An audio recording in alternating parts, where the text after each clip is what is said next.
Alhamdulillahi Rabbil Alamin.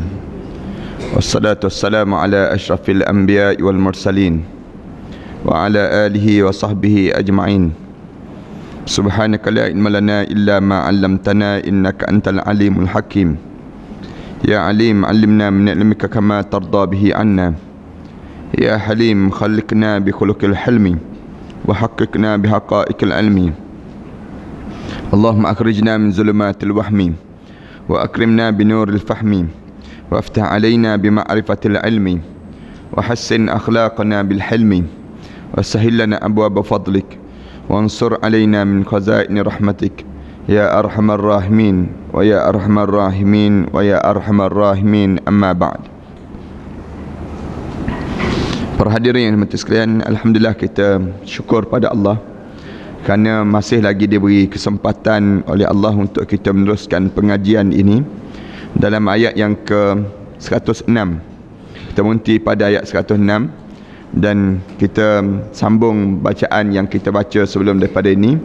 Mudah-mudahan bacaan yang kita baca ini akan membawa keberkatan dan kerahmatan dan diberi ganjaran di sisi Allah. Kita baca dahulu, mudah-mudahan kita dapat pahala daripada bacaan ini. A'udzu billahi minasyaitonir rajim. Bismillahirrahmanirrahim. فأما الذين شقوا ففي النار لهم فيها زفير وشحيق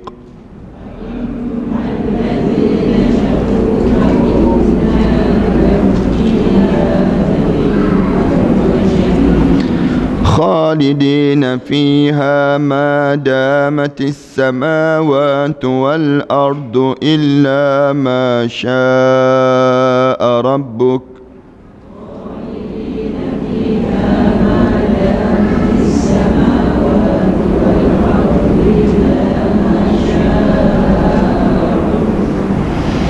إن ربك فعال لما يريد.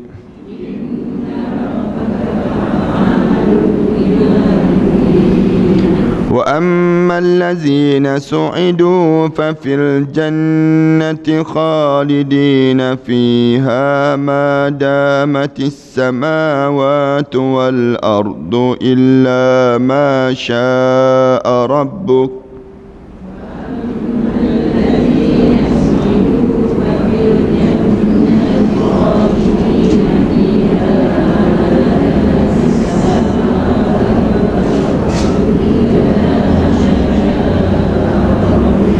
عطاء غير مجزوز.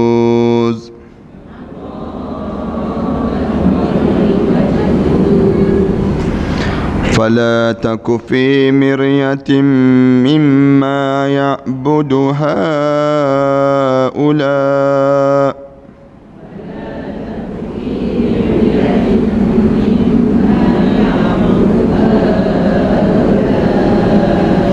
ما يعبدون إلا كما يعبد آباؤهم من قبل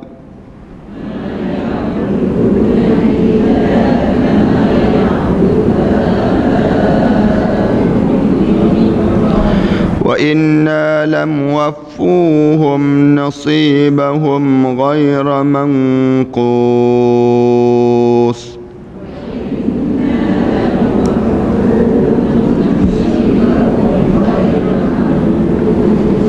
ولقد آتينا موسى الكتاب فاختلف فيه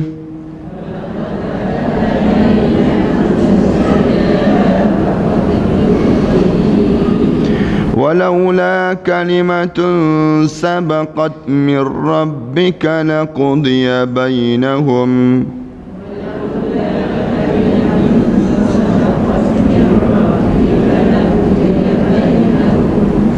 وإنهم لفي شك منه مريب.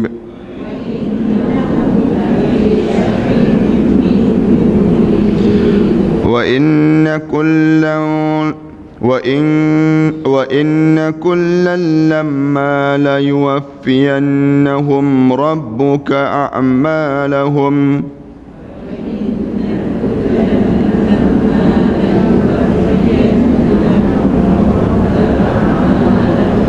إنه بما يعملون خبير.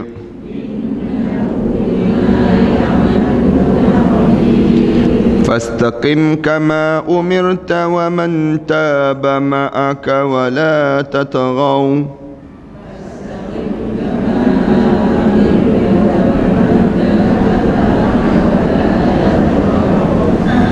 إنه بما تعملون بصير.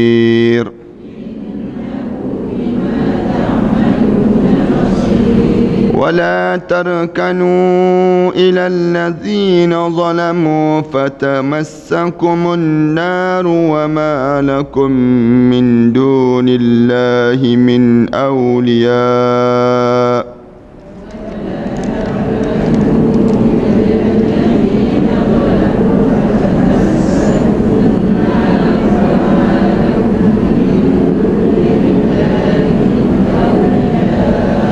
ثم لا تنصرون.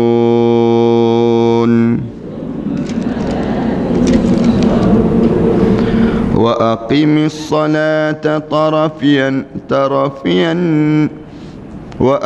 الصلاة طرفي النهار وزلفا من الليل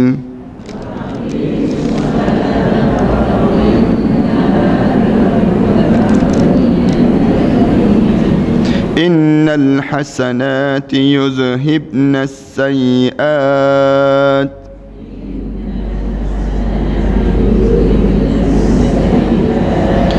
ذلك ذكرى للذاكرين.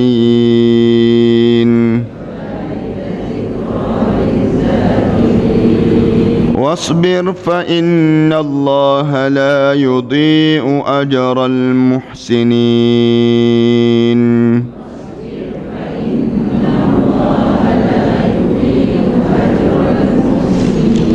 Sadaqallahul Azim. فأما الذين شكوا ففي النار لهم فيها زفير وشهيق. Dan ada pun orang-orang yang melakukan maksiat ataupun syaku, orang yang hidup dalam keadaan yang derhaka pada Allah. Fafinnar, orang ni sampai di akhirat nanti, merekanya tempat mereka ialah neraka Allah. Lahum fiha zafirun, dan dalam neraka ni mereka akan bertempik meraung. Wa syahiq, mereka ni akan merintih kesakitan, mengeluarkan rasa sakit. Wa syahiq, dan juga mereka ni akan bertempik meraung dalam api neraka Allah Subhanahu wa taala. Para hadirin yang dimati sekalian, ayat ni nya ayat yang Allah cerita tentang bagaimana lepas pada orang yang tak beriman pada Allah. Orang yang dalam hidup atas dunia ni, kalau kita belah dua manusia ni ataupun kita bahagi dua manusia, ada dua je kelompok manusia. Satu kelompok yang beriman, satu lagi kelompok yang kufur, dia panggil demikian.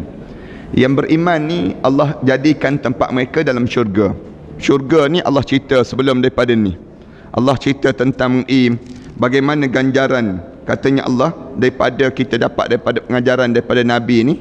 Orang ni kadang-kadang Allah Subhanahu wa taala tangguh dulu. Allah tak turun lagi bala pada mereka. Tapi sampai bila Allah turun bala? Sampai waktu yang tertentu. Ni ayat yang kita baca 104 sebelum daripada ni. Ayat 104 tu Allah cerita, wa ma nuakhiruhu illa li ajalin ma'dud. Sesungguhnya kami tangguhkan kena turun bala ni tak kena pada diri kamu. Kamu lawan perintah Allah ke? Kamu tak dengar perintah Allah ke? Kami tangguh dahulu. Sampai bila kami tangguh? Ila ajalin ma'dud. Sampai pada satu masa yang ditentukan oleh Allah. Waktu bila? Yauma la tukallamu nafsun illa biizni. Sampai satu ketika nanti, paling tidak pun kamu akan jumpa hari kiamat. Senang ceritanya. Sampai hari kiamat, di waktu itu tak ada orang yang berani nak bercakap. Tak ada dah orang yang berani nak bersuara. Nak keluar suara tu tak ada dah. Illa biizni. Kecuali masing-masing dapat keizinan daripada Allah. Macam kita tengok orang yang kena tangkap kan. Bila orang kena tangkap ni, dia perompak yang kena tangkap senyap je masing-masing. Kenapa senyap ni? Mereka tahu mereka bersalah. Bila polis tangkap mereka, kemudian waktu mana tangkap puak-puak perompak ni, mereka duduk tu senyap, mereka tahu dah mereka salah. Mereka tak ada seorang pun yang berani nak bercakap. Baik, demikian juga dengan orang yang buat maksiat di atas dunia ni, sampai di akhirat nanti mulut mereka nya terkunci, senyap je, tak boleh nak kata apa dah. Kerana apa dia? Kerana apa yang mereka lakukan ini akan dibalas sebentar lagi. Itu cara demikian. Maknanya senyap itu pun azab. Selama ni bukan main lagi mereka hori-hori atas dunia. Selama ni mereka di atas dunia dahulu dalam keadaan sorak-sorai, suka sangat, tak semayang sonok, tak tutup aurat sonok, kemudian minum arak dalam keadaan sonok. Semua mereka rasa nampak seronok, tapi apabila sampai di hadapan Allah tu baru senyap, terkedu, tak boleh nak kata apa dah, kecuali orang yang diberi keizinan di sisi Allah Subhanahu wa taala ini sendiri. Allah cerita demikian. Faminhum saqiyyun wa sa'id. Allah cerita golongan manusia di akhirat nanti, kamu boleh tengok ada dua golongan je, saqiyyun wa sa'id. Atau satu golongan yang disebut dengan golongan saqiyyun. Saqiyyun maksudnya orang yang dalam keadaan kecelakaan. Orang panggil saqi, jenis golongan manusia saqiyyun. Sakat ni tak ada lagi lah orang letak nama anak dia saqi, tak ada. Tapi nama Sa'id ramai. Dulu-dulu lah, sekarang tak ada dah. Dulu-dulu kira-kira nama apa dia? Sa'id. Kenapa letak nama Sa'id? Kerana orang bahagia. Kadang-kadang orang perempuan letak nama Sa'idah. Sa'idah, orang tanya, nama apa dia? Sa'idah. Cantik nama. Orang yang hidup bahagia dipanggil. Setiap kali mana orang sebut nama dia, orang doa untuk dia. Orang doa untuk kebahagiaan pada diri dia. Ini contoh-contoh yang mudah lah. Kita gambar demikian. Tapi sekarang tak ada dah. Ni semua nama tua dipanggil demikian. Zaman-zaman dahulu ya. Zaman-zaman dahulu nama-nama begini ni orang letak nama cantik-cantik, Fatimah, nama Zainab, nama cantik-cantik zaman dahulu. Sekarang ni kalau tak nama Zainab, Allah bunyi tuanya dia. Ni nama kita tak sama dengan nama anak-anak muda sekarang. Nama anak muda sekarang nama pelik-pelik kadang-kadang. Kita nak sebut pun susah kita nak sebutnya. Kemudian fa'ammal ladzina saqu. Lalu Allah cerita, ada pun orang yang kira-kiranya orang yang dalam keadaan yang kecelakaan pada diri dia. Orang ni bagaimana? Papinnar, tempat dia dalam neraka. Orang celaka ni tak ada tempat dah. Di waktu mana atas dunia dahulu kira-kiranya aku bagi ruang dan peluang pada dia. Tapi waktu mana di akhirat ada satu tempat. Tempat dia apa dia? Dalam neraka. Kerana letak dalam neraka ni Allah sebut dalam keadaan lahum fiha zafirun. Bagaimana keadaan mereka dalam neraka ni? Dalam keadaan merekanya, suasana merekanya bergolak balik dalam keadaan zafirun. Zafirun ni maknanya tak ada masa kamu nak rehat, tak ada. Orang dalam neraka ni tak ada masa pada diri dia nak rasa tenang, tak ada. Senantiasa dalam keadaan azab zafirun. Zafirun maknanya berterusan. Dalam keadaan dianya merintih, meraung, wasyahiq, dan berterusan dalam keadaan bertempik meraung. Zafirun, satu gambaran yang Allah cerita, hidup dalam keadaan tak tenang. Maknanya kita ni kan ada, kalau sekiranya setengah-setengah di kalangan kita bila na'udzubillah min dzalik kena seksa. Bila kena seksa tu kadang-kadang orang tekan jari. Orang ambil apa dia? Plier kemudian tekan jari. Tekan jari tu sampai bila sakit ni? Nak tarik, nak siat dengan kulit jari ni sampai dia berhenti. Neraka ni berhenti ke? Tak berhenti. Sakit di dunia ni kira-kira ada masa berhenti. Ada juga orang puas, bosan dengar kita bertempik meraung ni. Orang boleh berhenti bosan. Tapi akhirat neraka tak berhenti. Zafirun ni maknanya gambaran berterusan dan berterusan pada mereka ni dalam keadaan merekanya dalam keadaan yang menyeksakan pada mereka tersebut. Katanya Allah Subhanahu Wa Taala, wa syahiq, dalam keadaan bertempik meraung, merintih ni, minta tolonglah, tolong. Orang ahli neraka ni dia minta tolong dengan Allah supaya Allah keluarkan mereka ni 4 kali, katanya ulama-ulama. Berdasar pada Al-Quran Karim dicerita bahawa orang ahli neraka ni dia berdoa minta dikeluarkan daripada neraka.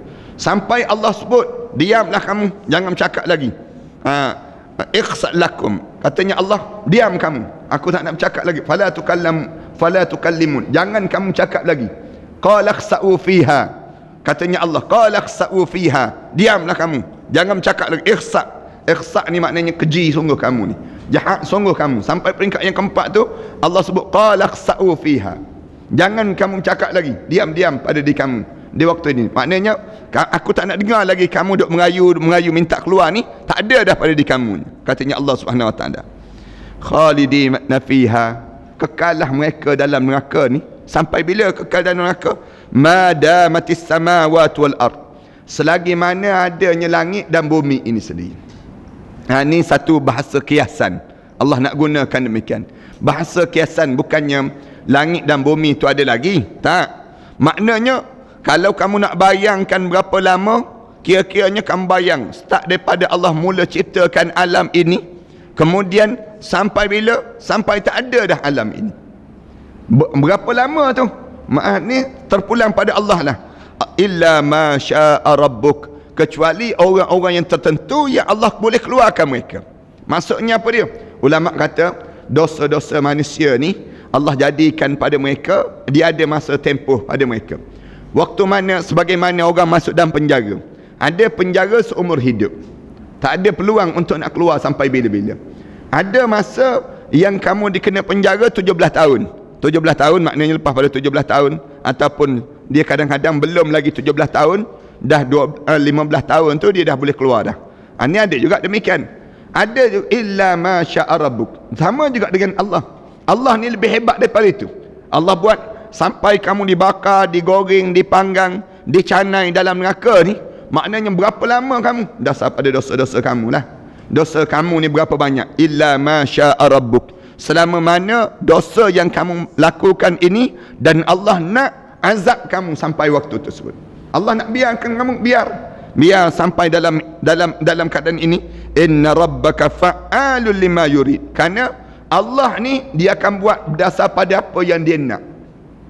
Sebagaimana dia bukan berdasar pada kamu nak. Kalau nak kira kamu nak masuk neraka pun kamu tak nak.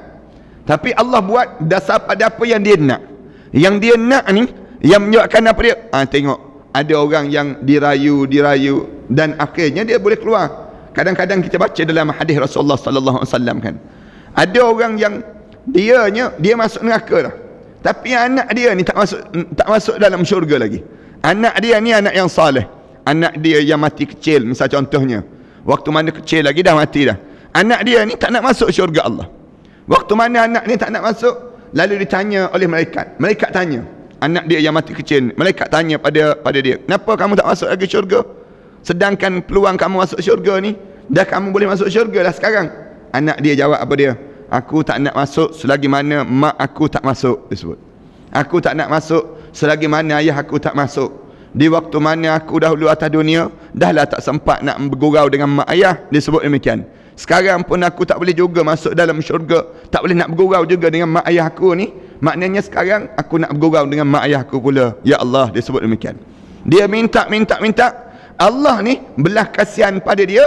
Dalam hadis Rasulullah SAW sebutnya, lalu Allah keluarkan, arahkan malaikat, keluarkan ibu dia dan ayah dia daripada neraka, masuk dalam syurga Allah Subhanahu Wa Taala. Itu orang yang kematian anak-anak kecil ni, dia kena banyak sabar dalam hidup dia. Waktu mana dia sabar ni, jangan dia mengeluh, jangan. Kadang-kadang kan anak tu baru membesar, baru dalam keadaan yang 6 bulan, baru usia dia 7 tahun, kadang-kadang usia dia berapa, Allah dah panggil dah. Boleh jadi anak ni sedang menunggu kita di akhirat Allah Subhanahu Wa Taala nanti. Ini dalam hadis-hadis Rasulullah cerita benda demikian. Maknanya Allah tarik keluar daripada apa dia? Keluar daripada neraka tu hasil daripada amalan ini. Kemudian ada juga amalan-amalan yang lain. Allah Subhanahu Wa Taala keluarkan seorang daripada neraka. Tapi atas dari itu terkesan lah, nampak kesan ahli nar, ahli neraka. Bekas dipanggil macam banduan kan. Banduan keluar daripada penjara. Di atas kapnalan dia tu, anak dipahamkan, ditulis lah nama tetap banduan. Tetap nama dia banduan. Kenapa? Kerana dia ni pernah masuk penjara. Kira-kiranya demikian. Maknanya gambaran demikian juga dengan orang yang ahli neraka ni, dia kekal pada atas dari dia tu ahli nar, ahli neraka pada diri dia ni. Kemudian wa ammal ladzina su'idu fa fil jannah. Golongan yang keduanya orang yang ahli syurga Allah. Adapun ahli syurga, tempat orang yang dibahagiakan dalam hidup dia, fafil jannah. Orang ni semua dimasukkan ke dalam syurga. Amalan-amalan yang mereka buat ni yang melayakkan mereka masuk dalam syurga. Syurga ni apa dia? Khalidina fiha, kekal juga dia dalam syurga. Maknanya orang dalam syurga, jangan bimbanglah yang dia ni akan dianya kena keluar daripada syurga. Tak dah. Kalau dah masuk syurga, kamu akan kekal dalam syurga sampai bila-bila pada kamu. Madamatis samawati wal ard illa ma syaa rabbuk. Katanya Allah, selagi mana kekalnya langit dan bumi ini. Allah guna cara demikian juga. Madamatis samawati wal ard, sebagaimana kekalnya langit dan bumi ini. Illa ma syaa rabbuk, kecuali yang ditentukan oleh Allah terhadap diri kamu ini sendiri. Illa ma syaa rabbuk ni ulama-ulama bincang. Ahli syurga ni ada peluang lagi ke masuk neraka je? Ulama-ulama kata tak. Apabila dia maksudnya illa ma syaa rabbuk, Allah akan angkatkan lagi kedudukan dia daripada satu tempat kepada satu tempat yang lain. Naik lagi darjat dia. Daripada boleh jadi masuk syurga tu peringkat yang pertama, katanya ulama. Peringkat yang pertama je. Kita berdoa masuk syurga Firdaus. Syurga yang paling high class, senang ceritanya. Syurga yang paling paling tinggi, dia panggil berbintang-bintang. Senang ceritanya. Boleh jadi kitanya, syurga kita ni syurga peringkat awal je. Peringkat naim, peringkat yang syurga naim, ataupun syurga apa dia? Jannatul ma'wa, syurga ma'wa. Syurga ada nama-nama syurga. Syurga yang paling tinggi sekali, syurga Firdaus dipanggil. Orang yang dalam syurga ni pun mengimpikan masuk dalam syurga Firdaus. Sebagaimana kita pergi hotel, ada hotel 3 bintang, ada hotel yang tak ada bintang, hotel cekia dia panggil demikian. Hotel apa dia? Hotel yang tak ada bintang langsung. Ada hotel yang ada bintang, ada yang hotel yang 5 bintang, ada yang hotel 6 bintang, ada yang hotel 9 bintang. Kita beritahu demikian, berbintang-bintang. Maknanya ada setengah orang boleh sekadar masuk je, masuk bilik tu bau apa Allah sajalah yang tahu. Tapi dianya oleh kerana penat sangat tertidur jugalah dia. Tapi syurga ni tak adalah bau hapak. Cuma kita nak kena gambarkan bahawa syurga yang Allah jadikan pada seorang ni, Allah jadikan masuk dalam syurga ni, Allah naikkan lagi dalam kedudukan seorang. Illa ma syaa rabbuk, Allah jadikan pada satu ketika sehingga kan Allah rasa Allah nak naikkan lagi seorang ini kepada satu kedudukan yang lebih tinggi pada mereka. Di upgrade lah, senang ceritanya. Dan kadang-kadang setengah-setengah orang naik kapal terbang tu, dia tengok orang kelas pertama kan, dia jeling je, dia ekonomi je tapi jeling kelas pertama, sama-sama sampai je kira-kiranya. Tapi dalam keadaan macam ni pun orang kelas pertama layanan dia lain sikit, berbanding daripada bisnes lain sikit, berbanding daripada ekonomi. Maknanya orang yang ekonomi ni dia letak begitu je dengan apa dia, makanan tu kadang-kadang dalam bungkus begitu je. Tapi orang yang kelas pertama tak, dia siap dengan serve dengan cara yang hidang, cara yang baik. Kita tidur pun pramugari pengajian datang tutup kita selimut kita. Nak sebutnya kita, kalau ekonomi ni tidurlah jatuhlah kain selimut macam mana pun, orang buat tak peduli je pada kita ni.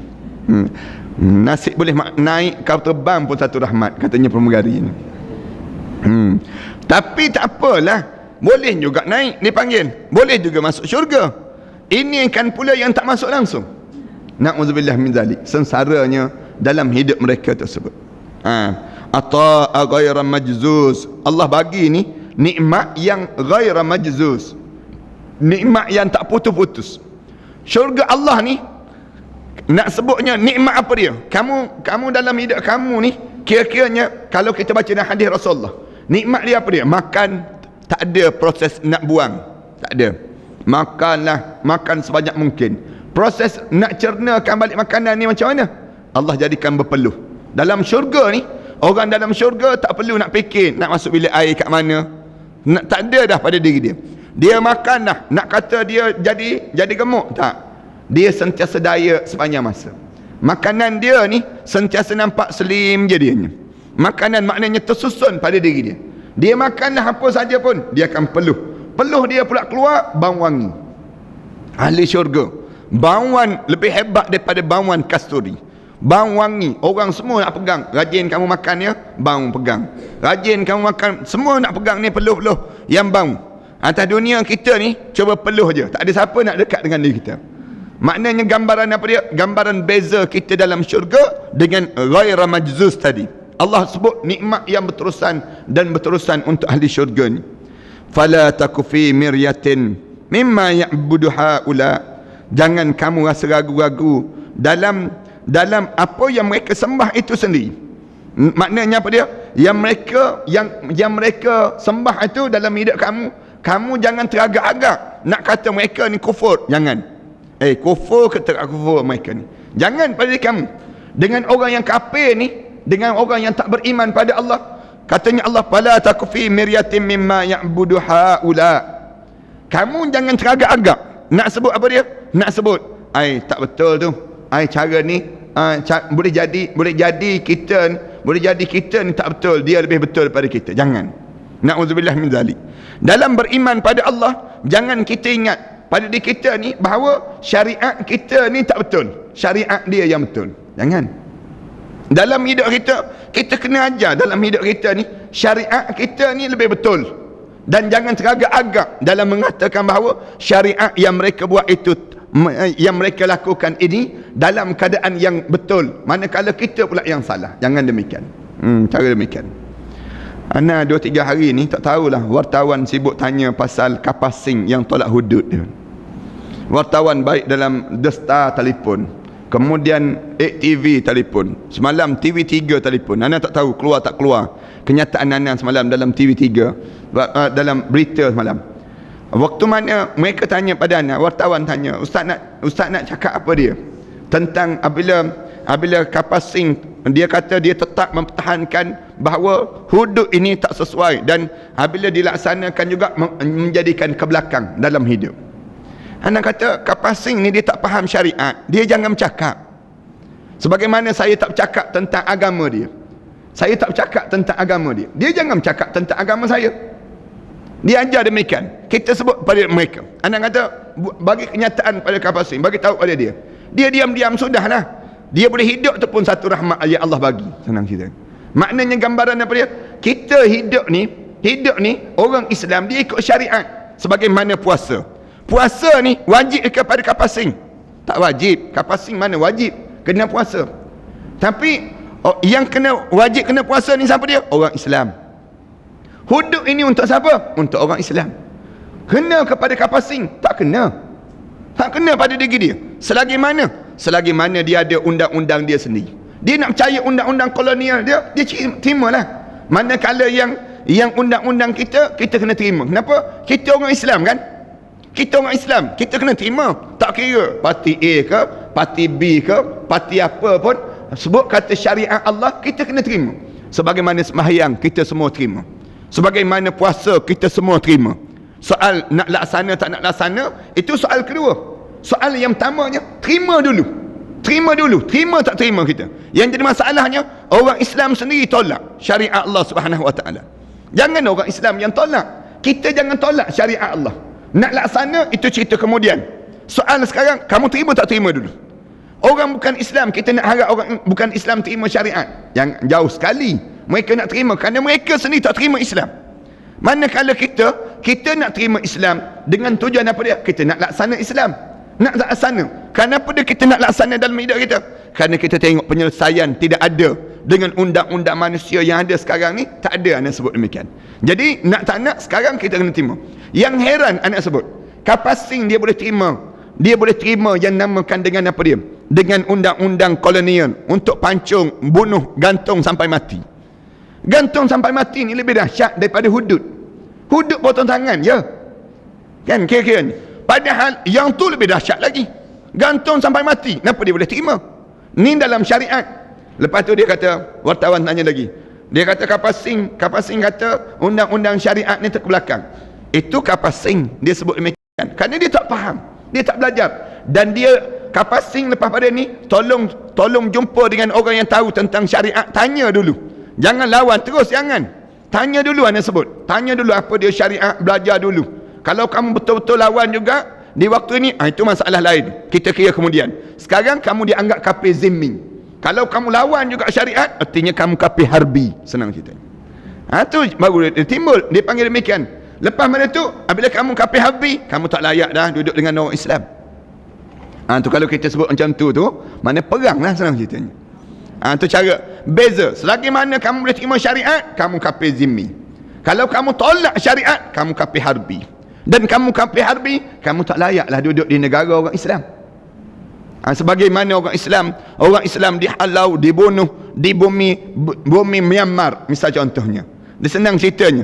Maknanya kerana apa dia? Kerana mereka menganggap bahawa kita ni jahat dan sebagainya. Demikian juga kamu, tolong kamu cari tempat lain lah. Senang ceritanya. Tu kalau bahasa yang mudahnya. Tapi tak keluarlah kenyataan macam tu. Cuma nak sebutnya gambaran, kalau kita nak gunakan bahasa demikian. Tapi selagi mana kamu tak faham, kamu tolong tanya. Kamu jangan sebut bahawa syariat ini terkebelakang, tak. Syariat ni dihidup untuk belakang, dihidup untuk sekarang, dihidup untuk akan datang. Tu cara demikian dalam menentukan syariat Allah. Kita pula jangan ragu-ragu, jangan ragu-ragu dengan apa dia. Kita kena sebut undang-undang kolonial, undang-undang yang dibuat oleh Lord Reid ni memang salah dengan dalam kehidupan kita. Kalau kita beriman dengan yang ni, kufur kita. Kalau kita beriman, sebab Allah sebut dalam Quran, wa man lam yahkum bima anzalallah faulaika humul kafirun. Siapa yang menjatuhkan hukum selain daripada hukum Allah yang Allah tentukan di atas muka bumi ini, mereka jatuh kafir yang nyata pada Allah Subhanahu wa taala. Jangan main-main kita dengan syariat Allah Subhanahu wa taala. Kalau lepas tu mereka kata, lepas tu dia kata pada parti ni sekian, anda akan jawab, anda bukan orang parti, tanya orang parti lah. Tanya orang parti. Anda nak jawab berdasar pada agama. Anda nak jawab berdasar pada agama ni biar dipaham. Kalau nak tanya tentang parti, itu autoriti orang yang ada kepimpinan, ada jawatan dalam parti. Mana yang sebut demikian. Manakala kita nak sebut biar faham tentang agama. Tak kira parti A ke, parti B, parti C dan sebagainya. Tolong pakak-pakak pertahankan syariat Allah. Jangan pakak-pakak nak jatuhkan syariat Allah, kita pula nak sebut. Nak sebut tak betul syariat Allah ni zaman dahulu. Ada orang dahulu kan dia sebut apa dia? Kalau kita ikut syariat Allah, ramailah orang makan sup tangan, dia sebut demikian. Ada kan orang kita sebut zaman dahulu, dia kata kalaulah kita ikut syariat Allah, habislah ekonomi kita. Orang boleh sebut demikian. Kalau kita ikut syariat Allah, bagi mereka ni syariat Allah ni artinya mereka menolak Al-Quran dalam hidup. Habis sambut nuzul Quran faedah apa? Sambut nuzul Quran beria, tapi nak ikut Quran tak nak, maka rosaklah pada diri kita. Ma ya'buduna illa kama ya'budu aba'uhum min qabl. Apa yang mereka sembah, yang mereka ikut ni dalam hidup mereka, sama dengan apa yang diikuti oleh bapa, datuk, nenek moyang mereka sebelum daripada ini. Mulut kamunya, kamu kena sebut demikian. Yang kamu ikut ni, kamu ikut yang namakan dengan keturunan-keturunan yang tak ada dalam syariat. Apabila tak ada dalam syariat, kamu berhentilah. Kalau tak betul dengan syariat, dia panggil demikian. Kadang-kadang kan kita ni ikut buat benda yang dibuat oleh datuk nenek moyang kita dahulu. Datuk nenek moyang kita dahulu, bila dia buka je kawasan hutan, dia sembelih kambing. Dia sembelih kambing. Kemudian dia letak tempurung darah kambing tu, dia letak yang namakan dengan satu tempat. Kemudian dia siapkan hidangan, letak pulut kuning dan sebagainya. Nak buka tanah ni zaman-zaman dahulu. Lepas tu darah tu hilang je, raib je darah tersebut. Dimakan oleh siapa? Makan oleh jin. Jadi dia pun kata apa dia? Dia sebut, dia kata kita kena buat sembahan. Kita waktu mana kita nak masuk hutan, kita kena buat sembahan. Kerana dalam hutan ni ramainya puak-puak jin dan sebagainya. Jadi kita kena hormatlah kawasan mereka, kata datuk nenek moyang kita dahulu. Kita pun lepas mana tu sampai sekarang ni, bila ada setengah-setengah orang nak masuk hutan je, dia mula sebut, datuk nenek anak cucu nak masuk hutan ni, dia sebut. Dia mula sebut demikian. Dah mulalah rosak tu. Dah mula rosak. Bila kawan tu jadi datuk nenek moyang, dia tak tahu. Tetapi dibuat. Sama juga dengan orang yang buat padi. Orang yang buat padi kan, dia siap selesai daripada tuai padi. Zaman-zaman kita selesai je tuai padi, nak bagi padi ni menguning lagi tahun depan, buat apa dia? Sembelih ayam putih. Sembelih ayam putih, itik putih, jenis putih dan sebagainya. Kemudian letaklah, kemudian letak pulut kuning dan sebagainya. Dia buat sembahan-sembahan demikian. Sembah yang disebut dengan padi. Ni dibuat lagi oleh orang Dayak, orang Gawai kan. Puak-puak Gawai, mereka buat sembahan padi dan sebagainya. Dan dibuat lagi kerana mereka tak diberi agama. Kalau mereka ada agama, mereka kena ikut. Tak boleh ikut dah benda yang demikian. Orang-orang asli dia buat lagi, orang pangan dia buat lagi benda-benda yang demikian. Kerana apa dia? Kerana bagi mereka ni sembahan mereka, ni ikutan mereka. Jumpa bukit, sembah bukit. Jumpa pokok kayu besar, dia sembah pokok kayu besar. Orang India kan, pantang jumpa pokok besar, sudah dia lilit terus, sari dia tu kat situ. Lepas pada tu mulalah dia kata Tuhan dia lahir kat situ. Ni yang menyebabkan apa dia? Dia jadi banyak jadi kuil-kuil yang ditimbulkan oleh mereka. Benda-benda yang demikian ni dibuat lagi. Kalau kita tanya kamu buat ni datang daripada sumber mana? Datuk nenek moyang kami dahulu yang lakukan. Datuk nenek moyang kami dahulu yang lakukan. Padahal benda tersebut jelas-jelas sesat dalam hidup ini. Susah kita je. Elok misalnya batu kif tu. Batu kif tu elok batu kapur begitu je dulu. Tempat pelancongan elok-elok. Dia pergi letak lock Morgan dia tu. Tuhan dia konon-kononnya. Dia buat dengan benda yang demikian. Akhirnya jadi tempat sembahan mereka pula. Padahal tak ada apa-apa pun, batu kapur je.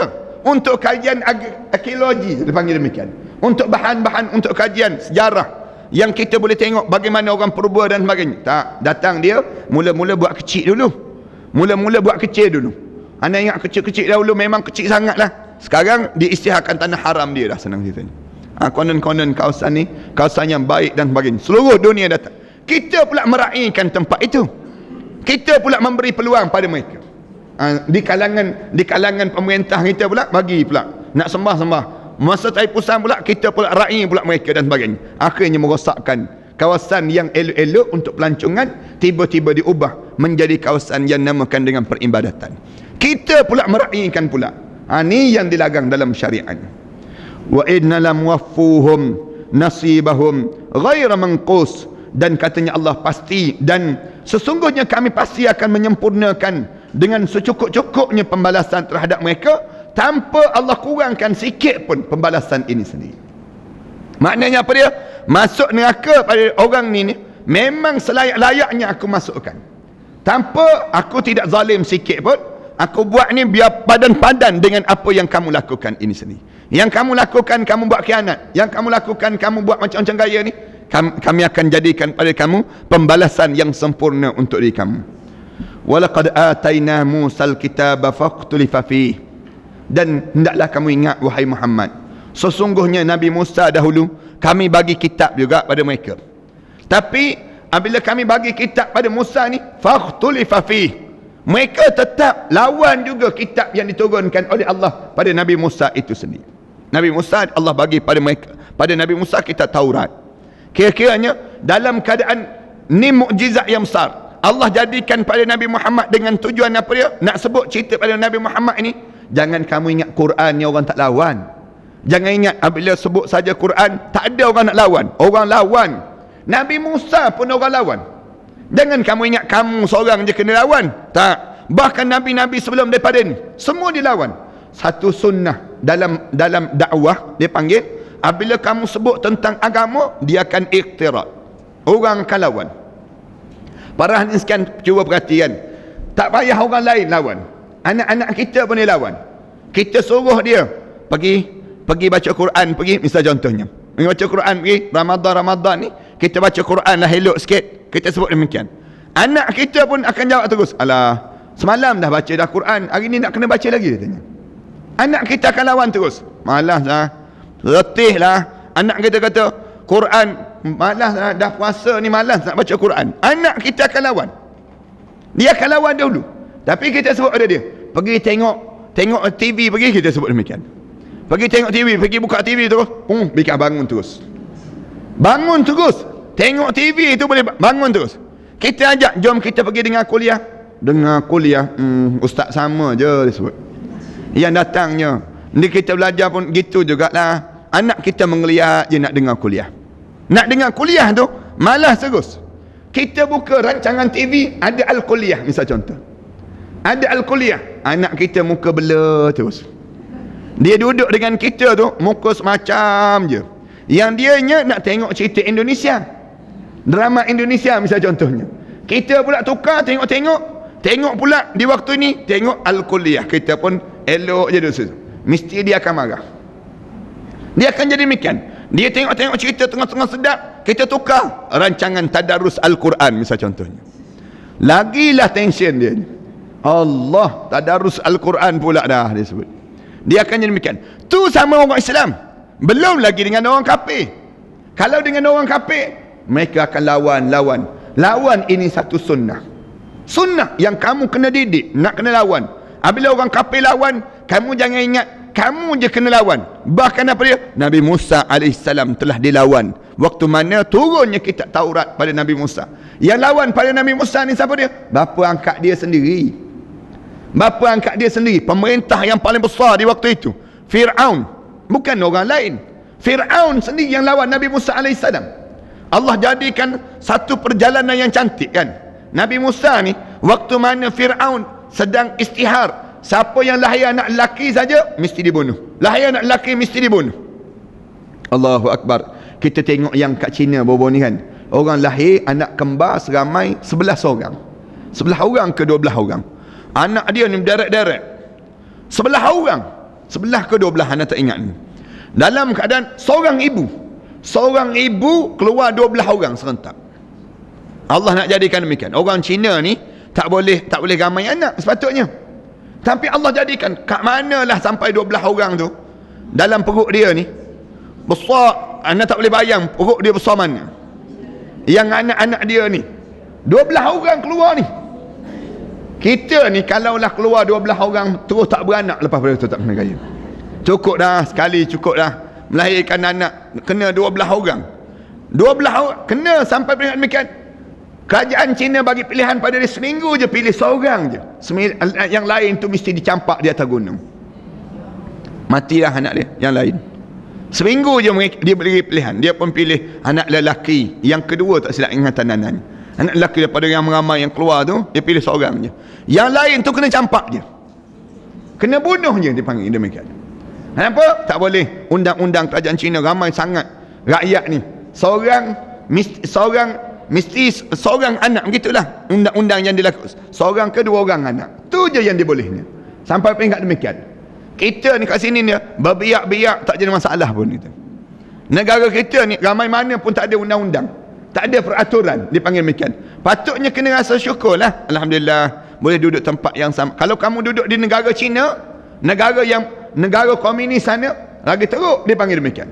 Dalam keadaan yang kita ni begini ni, Allah bagi nikmat. Maknanya Nabi Musa AS tu tengah-tengah orang sedang bunuh anak lelaki. Bunuh anak lelaki ni, tiba-tiba Allah tunjuk bagaimana kebesaran Allah yang nak bunuh anak lelaki ni. Ibu Nabi Musa AS ni pula tahu je dapat anak lelaki, terus ambil anak pergi ke tepi sungai Nil, kemudian hanyutkan kat sungai tersebut. Allah tunjuk bagaimana kuasa Allah. Tahu-tahu Asiah yang ambil. Apa dia? Yang isteri kepada Fir'aun ini sendiri. Tengok budak yang menangis dalam apa dia yang disebut dengan dalam bekas ini, tahu-tahu ambil. Tengok cantik pula, ambil anak angkat lah. Biarlah anak lelaki pun suami suruh bunuh pun tak apa, kerana dia dalam istana tak jadi masalah. Hidup membesar dengan Fir'aun. Nabi Musa ni membesar dengan Fir'aun. Kira-kiranya waktu mana kecil Fir'aun gurau dengan dia, membesar dalam suasana istana Fir'aun. Tahu-tahu apabila besar jadi Nabi pula. Jadi Nabi pula cerita tentang Islam. Yang lawan Nabi Musa ni siapa? Bapa angkat dulu yang lawan. Kita ni kan, kalau anak kita yang sebut tentang suatu benda, kita sebagai ibu dan juga bapa ni biasanya akan mengalah. Dengan anak akan kalah. Tapi Fir'aun tak. Fir'aun ni tak mengalah langsung dengan Nabi Musa. Bukan Nabi Musa je, Allah kuatkan lagi Nabi Harun. Nak kuatkan Nabi Musa ni, 2 orang. Izhab ila Fir'auna innahu tagha. Izhaba ila Fir'auna innahu tagha. Kamu wahai Musa dan Harun, kamu berdua tolong pergi berjumpa dengan Fir'aun, bagi tahu tentang Islam. Bagi tahu tentang Islam ni, kerana Fir'aun ni sudah melampau dah. Waktu tu Nabi Musa kata apa dia? Allah berdebarnya, takutnya nak berjumpa dengan ayah angkat ni pun berdebar juga. Jangan main-main. Katanya Allah Subhanahu Wa Taala ajar pada Nabi Musa, qala rabbi shrah li sadri wa yassir li amri wahlul 'uqdatam min lisani yafqahu qawli. Ayat ni kan diajar supaya dibaca. Allah ajar Nabi Musa tu baca doa ni. Waktu mana kamu jumpa dengan Fir'aun tu, kamu sebut Rabbishrah li sadri, ya Allah tolong lapangkanlah dada aku ya Allah, wa yassir li amri, permudahkanlah setiap urusan aku ya Allah, wahlul uqdatan, tolong rungkaikanlah segala ikatan simpulan pada lidah ni. Lidah ni kadang-kadang kan kalau bercakap dengan orang besar-besar gagak je. Jadi nak jawab tu payah. Lalu di waktu ini macam mana caranya? Dia ajar supaya ya Allah tolonglah rungkaikan ikatan ini, apa dia yang dinama yafqahu qawli, supaya orang boleh faham setiap kata-kata yang aku sebut ni ya Allah. Doa ni cukup mustajab. Orang kita ni tak baca doa. Orang Melayu kita ni tak nak baca. Padahal kalau nak pergi temu duga baca doa ni lah. Nak pergi ke mana? Nak anak-anak kita nak sekolah, baca doa ni lah. Doa yang Allah ajar pada Nabi Musa besarnya nilai. Kira-kiranya patut-patutnya kita baca doa ni. Tiap-tiap kali mana kita nak buat apa pun, baca dan baca doa sedemikian rupa. Nak suruh permudahkan pada diri kita.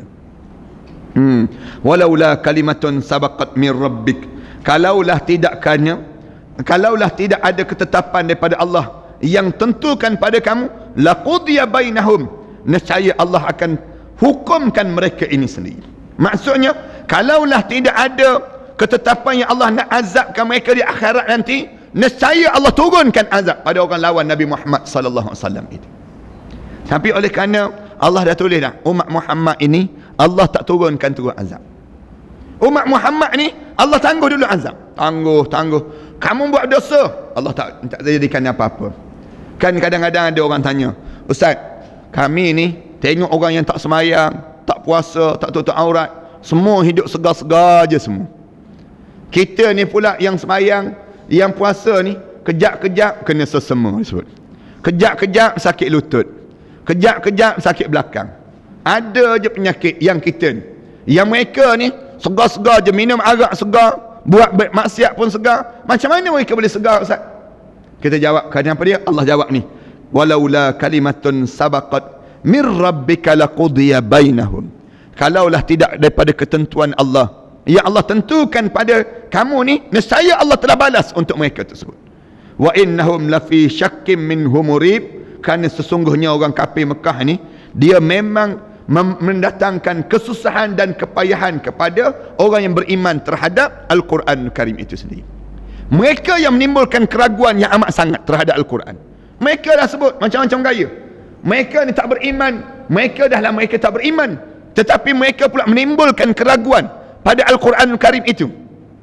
Mereka sebut, alah, Quran tak ada apa-apa pun. Kalau Quran tu hebat, niscaya kita dah kena dah bala. Kalau Quran ni, dia sebut demikian. Orang kafir ni memperli Nabi Muhammad sallallahu alaihi wasallam, mengejek orang Islam, sehingga nak suruh orang Islam pun kadang-kadang terpengaruh juga dengan dakwah mereka. Kadang-kadang kan ada di kalangan kita ni, apabila orang-orang yang bukan Islam yang buat kerja untuk menimbulkan keraguan terhadap Al-Quran, kadang-kadang ada di kalangan kita, dia terpengaruh dengan dakwah ini sendiri. Ada kan sekarang yang 2-3 hari sudah ditangkap pendakwah Kristian yang yang sebarkan makanan berbuka puasa ni, kepada kepada orang Islam, di samping untuk nak suruh orang Islam keluar daripada Islam. Dia bagi makanan buka puasa, tapi buat kerja ni insurans, ejen insurans dan sebagainya. Kadang-kadang dia jadi ejen insurans, pada masa yang sama dia menyebarkan dakwah Kristian yang menyebabkan nak suruh orang Islam ni jadi murtad. Dan memang ini pun terjadi. Ada jemaah kita ni, dia ambil anak angkat. Dia ambil anak angkat daripada dia baru dapat anak angkat.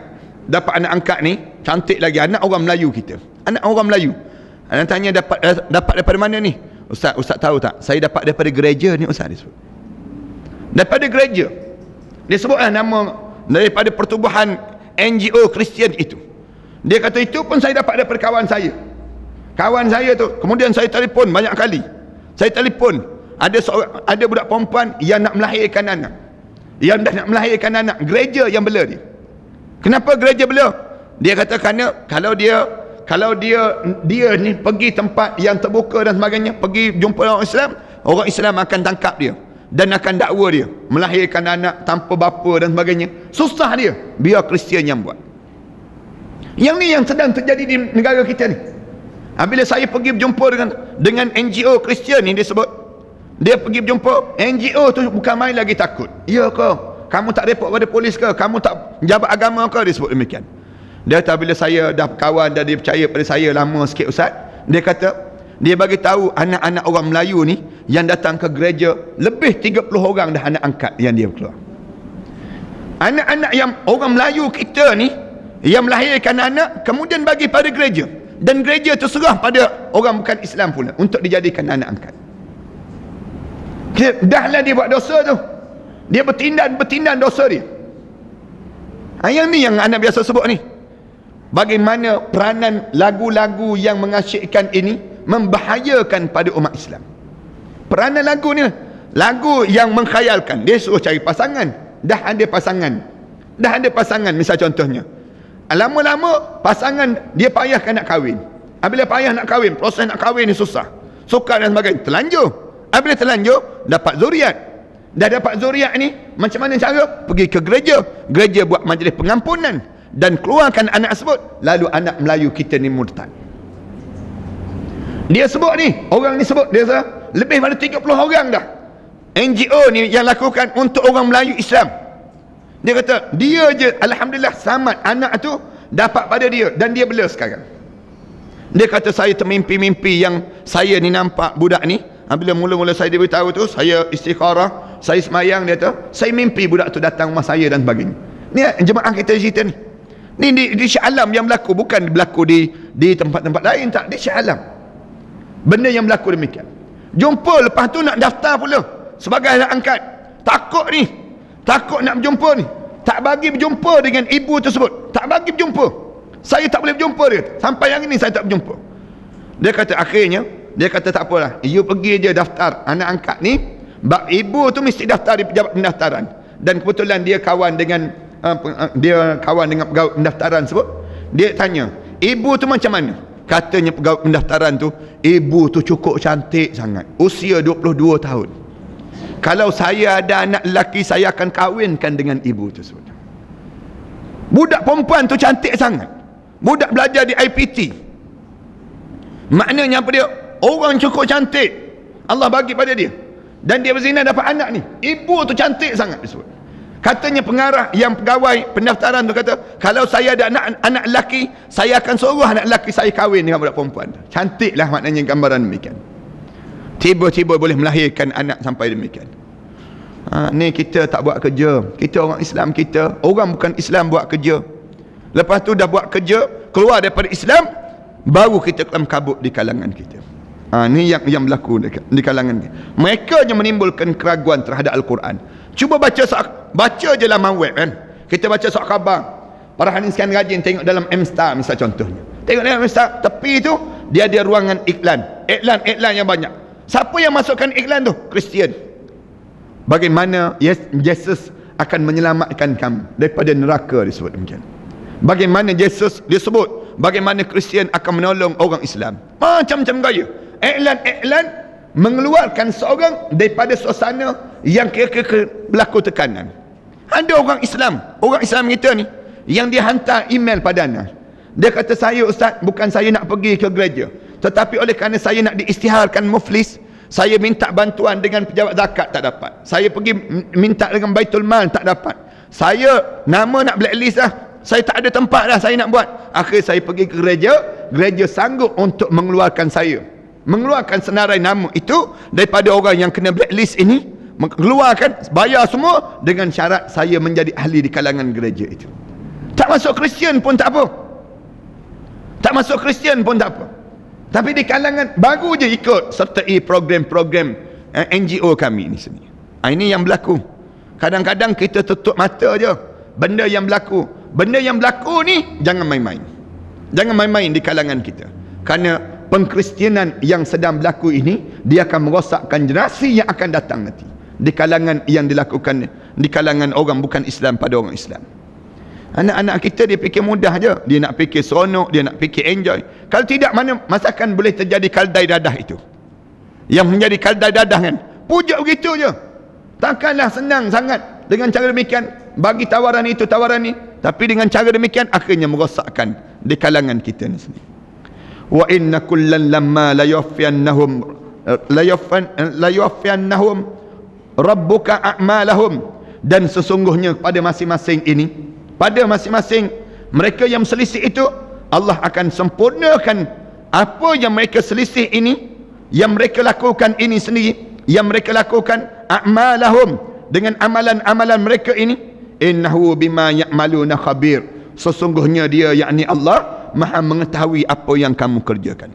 Kamu bertelagas sama kamu, tunggu di akhirat nanti. Dunia aku tak balas, tapi tunggu di akhirat aku balas lah. Kerana aku tahu setiap kerja yang kamu lakukan. Itu bahasa yang mudahnya yang Allah Subhanahu wa taala sebut. Setiap benda yang kamu bertelagah atas dunia, aku tak balas lagi, aku tangguh. Kelebihan umat Muhammad sallallahu alaihi wasallam. Umat Nabi Muhammad ni Allah tangguh dulu. Memang kalau kena azab, memang jahat sungguh kamu. Kalau turun juga azab, Allah curah sikit je azab. Berlaku tsunami, sikit je Allah buat. Mata kita pun celik sekejap. Berhenti, tak buat konsert sambutan tahun baru terus. Kan kena tsunami. Kena yang namakan dengan apa dia? Kena gegaran. Kita pun celik mata kejap. Rajin pergi masjid terus kita ni. Nak sebutnya gambaran apa dia? Kena sikit je. Allah kenakan sikit, bukan Allah kenakan banyak lagi. Kalau umat dahulu, Allah kenakan terus, Allah ganapkan mereka. Tak ada seorang pun yang boleh selamat. Tapi sekarang Allah kenakan sikit, matilah kamu 300,000, matilah kamu 200,000 dan sebagainya. Sekejap je Allah jadikan di kalangan kamu ni. Allah jadikan fastaqim kama umirta. Hendaklah kamu istiqamah dalam hidup kamu sebagaimana aku arahkan pada kamu. Dalam beragama ni kamu kena istiqamah kama umirta. Wa man taba ma'aka wala tatghaw.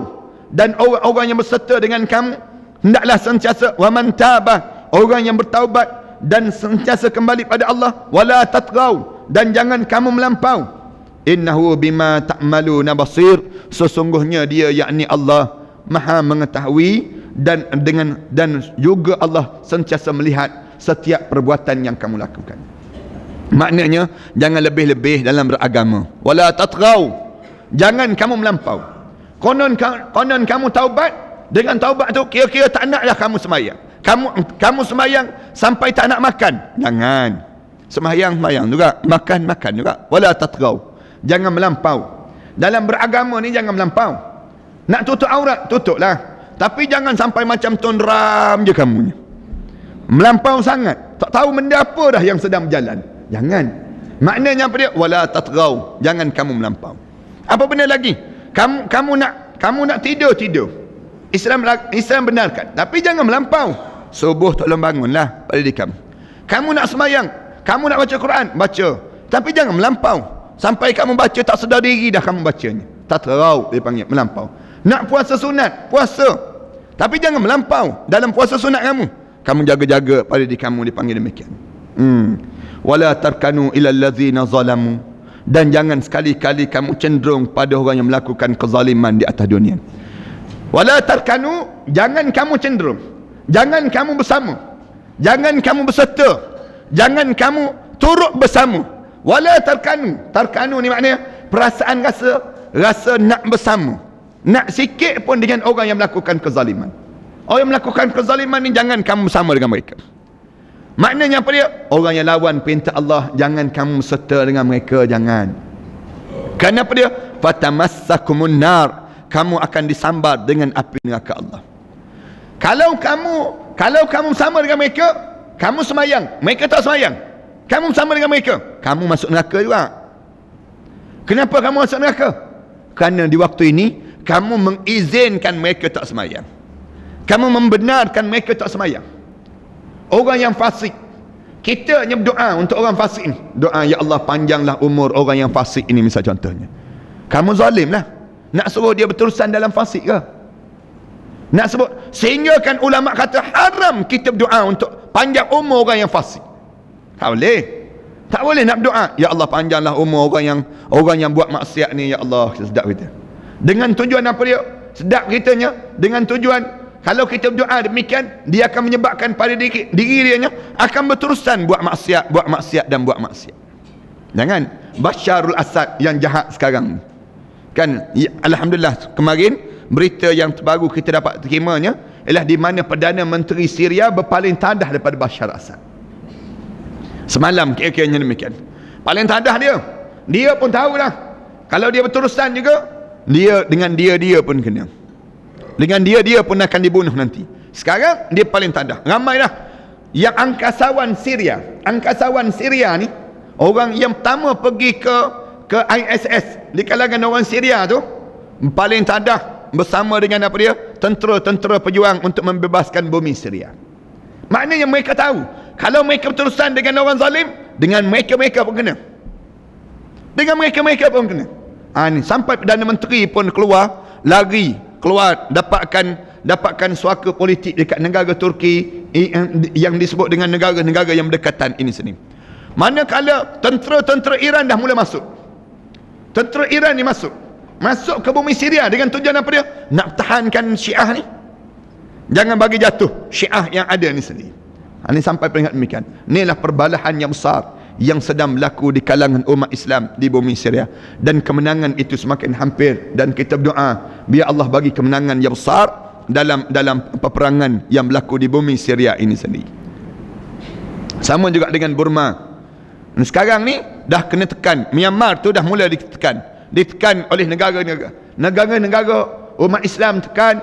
Kemudian bahkan anda dipahamkan tentera mujahidin daripada negara-negara sebelah yang disebut dengan Iraq, dari sebelah yang disebut Afghanistan, pakat lebih kurang 500 orang datang ke Burma, dengar ceritanya dengan tujuan untuk nak menyelamatkan umat Islam di Burma ini sendiri. Wallahu alam lah, nak mengharapkan negara-negara Islam yang lain tolong, tak ada dah. Akhirnya yang disebut dengan pemberontak inilah yang datang untuk nak menjaga umat Islam di bumi Burma ataupun di Arakan ini sendiri, supaya mereka selamat dalam keadaan yang dibakar, dibunuh, ditekan dan dihidup di waktu di kalangan ini sendiri. Mereka sembelih ni para hadirin sekalian, bukannya sembelih biasa. Mereka kangkang kaki, letak kepala ke bawah, ambil pisau belah tengah. Bukannya biasa mereka buat kezaliman.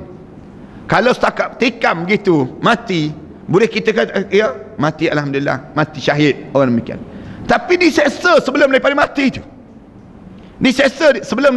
tu, maknanya apa dia? Kejahatan. Kemudian dahlah mereka sebelum mati tu mereka seksa. Ni yang disebut dengan apa dia, sami boda ni, berdiri di atas mayat tu, pijak mayat tersebut. Di kalangan umat Islam, imam dipaksa supaya sebut jangan lagi tutup aurat, jangan lagi baca Quran, jangan lagi semayang tidak wajib. Bila imam tu tak nak sebut juga, dipukul dan dirotan. Bila tak nak sebut juga, akhirnya imam itu ditoreh mulut dia. Sampai peringkat demikian.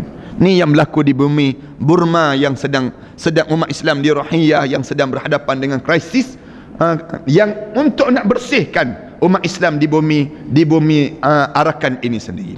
Katanya mereka, umat Islam ada lebih kurang 700,000 je. 700,000 tak sampai 1 juta pun penduduk Islam di bumi Arakan ini ataupun di Rohingya ini. Mereka dinafikan hak di kalangan umat-umat yang ada di bumi Arakan itu sendiri. Jangan kamu cenderung pada mereka, jangan.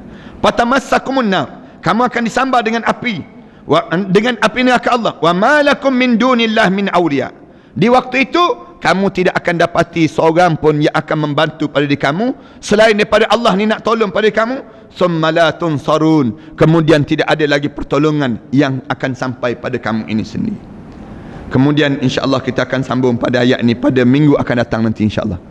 Minggu akan datang ni anda nak habiskan juga ni. Sepatutnya cuti tapi kita habiskanlah sebelum daripada Ramadan. Maknanya next week ni kita ada satu lagi kelas kita kan. Boleh kan? Satu lagi ni anda nak habiskan juga dalam bulan Ramadan ni. Surah ni insya-Allah. Mudah-mudahan kita habiskan juga. Tahanlah sekejap, hari tu je. Hari tu je yang anda datanglah insya-Allah. Jangan risau. InsyaAllah anda datang, insyaAllah pada hari Selasa depan ni kita nak khatam juga surah Hud ini dalam bulan Ramadan, insyaAllah. Jadi mudah-mudahan dalam kita khatam ini kita akan boleh jadi saksi pada kita, dan kita boleh berdoa tawassul dengan surah Hud ini, insyaAllah. Mudah-mudahan kita akan jadi kekuatan pada diri kita. InsyaAllah minggu depan lah kita akan tutup habiskan surah Hud ini, dan insya-Allah lepas pada raya nanti kita sambung surah Yusuf pula insya-Allah. Insya-Allah. Sallallahu alaihi wasallam Muhammad wa ala alihi wa sahbihi wasallam walhamdulillahirabbil alamin.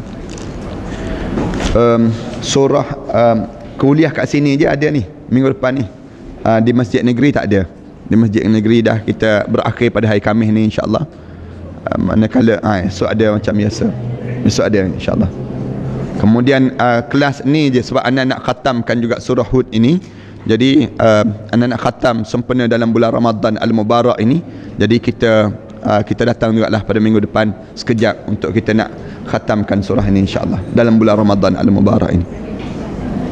Jemaah sekalian, sebagaimana biasa telah ana sebut banyak kali tu, dalam bulan Ramadan ni ana sedang kutip dana untuk orang anak yatim dan miskin di luar-luar ni lah, yang susah-susah di kampung-kampung dan juga di pendalaman ini sendiri. Ana sedang sekarang ni anda nak mula agih-agihkan di kawasan-kawasan yang pendalaman ini. Kalau perhatikan sekalian ada rezeki lebih tu, rezeki untuk nak derma dan sebagainya, sama ada nak bagi bila-bila pun boleh lah. Yang terakhir pada minggu depan lah, senang ceritanya. Minggu akan datang nanti boleh bagi lagi lah duit derma ataupun duit zakat ataupun duit riba, bagi tahu je. Kalau duit riba tu tulis duit riba terus. Kerana ada tempat-tempat yang perlu kita nak pada duit riba untuk kita nak siapkan beberapa tandas-tandas awam ini sendiri insya-Allah. InsyaAllah. Kemudian sama juga lah dengan wakaf untuk tu Darut Tibun Nabawi tu. Alhamdulillah, orang yang paling jauh setakat ni yang bagi dermanya daripada Singapura. Daripada Singapura pun bagi. Kemudian ana dah dapat beberapa rantai-rantai emas yang selain daripada kat sini ada seorang jemaah yang mak dia bagi rantai emas tu. Kemudian ada 2-3 orang lagi yang bagi rantai emas untuk nak wakafkan ini sendiri. Dan ana tengok nampak kesungguhan tu besar lah. Ada kadang-kadang baru ni ana pergi ke Bangi dan sebagainya, orang Bangi pun dapat maklumat, mereka pun sebut mereka akan tolong support lah insya-Allah. Tempat ni kalau kita tak beli, orang Kristian nak beli. Orang Kristian tawarkan 5 juta ringgit, ana tawarkan 2 juta ringgit. Maknanya kalau ana tak dapat bayar, maknanya dapat pada orang Kristian lah. Jadi kita usahalah insya-Allah, mudah-mudahan biar kita dapat pakak-pakak bayar. Dan ana nak proses untuk nak siapkan dewan tu lah, dewan pengajian. Dewan pengajian ni insya-Allah ana akan sebut dari semasa ke semasa kelas-kelas pengajian yang terpilih lah insya-Allah untuk kita. Bismillahirrahmanirrahim. Alhamdulillahirabbil alamin. Wassalatu wassalamu ala asyrafil anbiya'i wal mursalin wa ala alihi wa sahbihi ajma'in. Allahumma shrah lana sudurana wa hassin akhlaqana wa yassir lana umurana. Allahumma inna na'udzubika min ilmin la yanfa' wa min qalbin la yakhsha' wa min nafsin la tashba' wa min du'a'in la yusma'. Ya Allah, ya Tuhan kami mohon keampunan dosa-dosa kami ya Allah. Dosa sengaja kami dan dosa yang tidak sengaja kami lakukan ya Allah. Dosa besar kami dan dosa yang kecil kami lakukan ya Allah. Dosa yang kami lakukan semenjak kami kecil dahulu sehingga kami dewasa ini ya Allah. Ya Allah, ampunkanlah dosa-dosa kami ini ya Allah. Kami mohon kerahmatan kamu ya Allah, agar diberi kekuatan pada kami ya Allah dalam menjalani kehidupan kami seharian ini ya Allah. Ya Allah, ya Tuhan kami mohon pada kamu ya Allah, agar dilepaskan senarai nama kami daripada ahli neraka ya Allah. Masukkanlah kami dalam senarai ahli syurga kamu ya Allah. Ya Allah, kami mohon syurga Firdaus daripada kamu ya Allah, agar kami dimasukkan di kalangan hamba-hamba kamu yang saleh ya Allah. Ya Allah, ya Tuhan kami, berkatkanlah setiap rezeki kami ya Allah. Panjangkanlah umur kami dalam redha kamu ya Allah. Ya Allah, permudahkanlah setiap urusan kerja yang kami lakukan dalam hidup ini ya Allah.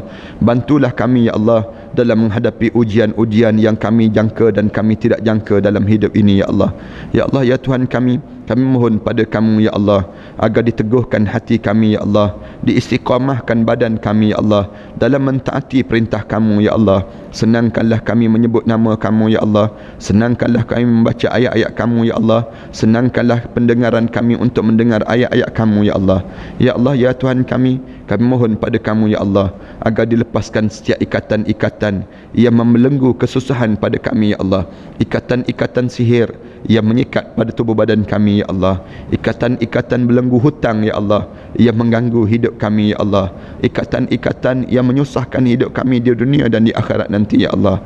Ya Allah, ya Tuhan kami Kami mohon pada kamu ya Allah agar diberkati setiap rezeki yang disedekahkan ini ya Allah, rezeki yang diwakafkan ini ya Allah, rezeki yang telah diinfakkan ini ya Allah. Kurniakanlah kurniaan yang besar kepada mereka yang telah memberi infak di jalan kamu ini ya Allah. Ya Allah, balaslah pada mereka dengan balasan yang terbaik untuk mereka ya Allah. Jadikan kehidupan mereka kehidupan yang dirahmati di sisi kamu ya Allah.